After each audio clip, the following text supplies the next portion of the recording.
over, and then you just get sloppy. Dunkle shoots and scores for St. John's. That's Ryan Dunkle. Meet Ryan Dunkle, the top lacrosse player in the class of 2024. A Northern Virginia native, Dunkle is entering his junior year at St. John's College High School in Washington, D.C. He recently gave his commitment to the University of Virginia, where he already has some family ties, making him the latest in the long line of incredible attackmen to choose the Cavaliers. With expectations on the rise, lacrosse fans are wondering, what makes Ryan Dunkle so great at lacrosse? The journey begins in July of 2018. That's when Dunkle made his national television debut. He was heading into 7th grade that summer and played for Mad Lax in the National Lacrosse Federation Championship, which was televised on ESPN3. Although his team ultimately lost to Long Island Express, Dunkle dropped 5 points in the losing effort, finishing with 2 goals and 3 assists in the championship game. A promising high school career was on the horizon, and it was just a matter of time before Ryan got to show his game on a national stage. Fast forward to the spring of 2021, when Dunkle was a freshman at St. John's. He wasted no time becoming the Cadets' go-to playmaker on offense, as he produced a team-high 58 points on that season. With 38 of those 58 points being assists, Dunkle's ability to distribute the ball and play within a team offense was uncanny for his age. Most seniors in high school would dream to have 38 assists in one season, and Ryan was just doing it as a freshman. This was a sign of what was yet to come. Dunkle started making some noise on the summer circuit with his club team Next Level Spartans following his freshman year. He also crushed it on ESPN again when his high school team, St. John's, played in the Gait Lacrosse Nationals. Dunkle was clearly one of the best players on the field, and plenty of people started to take notice. So by the spring of 2022, he was poised for an explosive sophomore campaign, and Dunkle lived to and frankly exceeded the hype by scoring a team-high 51 goals and tallying 29 assists. This 80-point performance helped propel the Cadets to a perfect 19-0 record, including a victory over Gonzaga in the WCAC Championship. Dunkle had 6 goals and 3 assists in that game alone. It's immediately clear that Ryan Dunkle doesn't shy away from the big moment.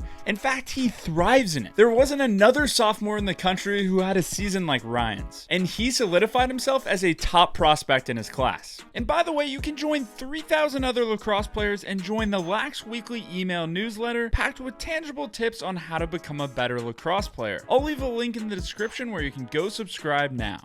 Adversity struck immediately after Dunkle's sophomore season though, as hip surgery forced him to miss all of summer ball with Next Level, but it was still a very eventful summer for Dunkle. On June 22nd, he made the Washington Post All-Met second team. Fast forward to August 31st, and Ty Zanders of Inside Lacrosse named him a 5-star recruit and the #1 player in the class of 2024. And at this point, Ryan had his pick at whatever D1 school he wanted to go to. So on September 4th, Dunkle announced his commitment to UVA, after also considering North Carolina, Notre Dame, Maryland, and Penn State. And that brings us to today, with Dunkle staring down a junior season at St. John's that projects to be downright dominant. With 2 more years to go until he's slated to arrive on campus in Charlottesville, let's dive a little deeper into the truth behind Ryan Dunkle and illustrate some of the factors that make Ryan one of the fastest rising stars in lacrosse today. I'm Jake with Lax Weekly. Let's get into the video. To start, Dunkle is an extremely well-rounded player.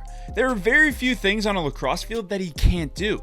He's a natural righty who regularly capitalizes with his left. You can't really play him in one direction because he'll just punish you the other way. This makes it nearly impossible for defenders to figure out his next move, and plenty of times he's just out there playing mind games with the defense. But where he thrives the most is with his hustle. Whether it's on a ride or backing up a shot, he never passes up an opportunity to make a game-changing play with just his effort level.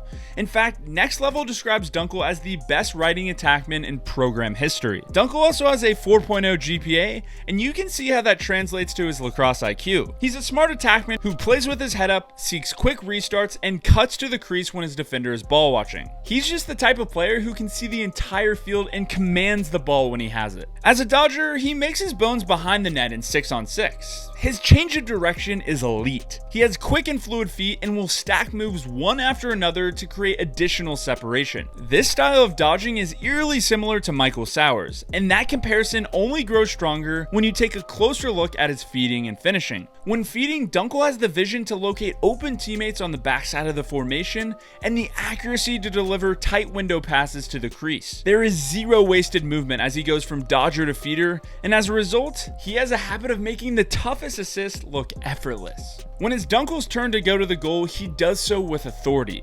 He will leave his feet near the crease as he thrives as a low-angle shooter. He's patient and deceptive in tight, with well-timed fakes and few tells in his dodge, if any, that dictate his next move. And from inside 5 yards, you have to watch out for Ryan's backhanded shot. The only knock on Dunkle is his size. He's reportedly 5'8" and 162 pounds. But he's also only a junior in high school, so he has some time to grow. It's also not uncommon to see attackmen dominate in college at Dunkle's current size. Chris Gray, for example, is 5'7" and 170 pounds. And that didn't stop him from scoring an NCAA Division I record at 401 points with Boston and UNC. Dunkle, just like Gray, is tough enough to eat a body check or run through a stick check. He's relatively undisturbed by the stick on his gloves, and his overall fearlessness makes him the ideal initiator from any spot on the field. And lastly, you can't help but feel Ryan Dunkle's star power. There's thousands of great lacrosse players out there, but what truly separates Ryan from the rest of the pack is his mental game. This man clearly wants the ball in his stick at the end of the game, and he doesn't shy away from any defender guarding him. I think this mental toughness and confidence is what's going to carry him to the top when he plays at UVA. Adding to the Ryan Dunkle mystique is the fact that his family has a football legacy at Virginia. His dad, Doug Dunkle, played safety for the Cavaliers from 1988 to 1992, and his brother, Justin Dunkle, is a kicker on the team right now. Ryan is actually a very talented kicker himself. In addition to his undefeated lacrosse season last spring, Dunkle also kicked for St. John's undefeated football team last fall. He posted this video of himself nailing a kick from 55 yards out on Twitter, back when he was heading into his freshman year. He's currently ranked in the top 20 recruits in the country at Corn Blue kicking, but it remains to be seen whether he will be a two-sport athlete with the Cavaliers. Guys like Jared Bernhardt, who is now a wide receiver in the NFL, and Pat Spencer, who's looking to make a roster for the Golden State Warriors, have both paved the way for two-sport athletes in lacrosse. And Ryan Dunkle could be next in line to be a dominant two-sport athlete. I just hope we get to see him on the lacrosse field for a while. While Dunkle had obvious factors leading him to Virginia, his commitment helped extend an incredible recruiting run by Virginia under head coach Lars Tiffany. It started with Connor Schellenberger, who arrived on campus in 2019, and then there was the arrival of Griffin Schutz in 2021. On September 4th, Dunkle made his commitment to the Hoos for 2024. And one day later, McCabe Millen, the son of Mark Millen, flipped his 2023 commitment from Duke to Virginia. That's 4 number 1 prospects according to Inside Lacrosse, in a span of just 6 recruiting cycles. Lars Tiffany is putting in work, and I'm not sure if we've ever seen a team this stacked on paper. Throw in recruiting classes like this year's, featuring 3rd, 4th, and 10th ranked recruits in Joey Terenzi, Truett Sunderland, and Mac Eldridge, and there's plenty enough firepower flowing in Charlottesville to keep the Cavs in the national championship conversation for the foreseeable future. I mean, just imagine an offense where Griffin Schutz, McCabe Millen, Ryan Dunkle, Joey Terenzi, and Truett Sunderland are all playing on the same field. That's like playing lacrosse on easy mode. And I just don't see how they don't dominate college lacrosse for the next decade. Dunkle is definitely built for success at the next level, and I can't wait to see him in a Virginia uniform.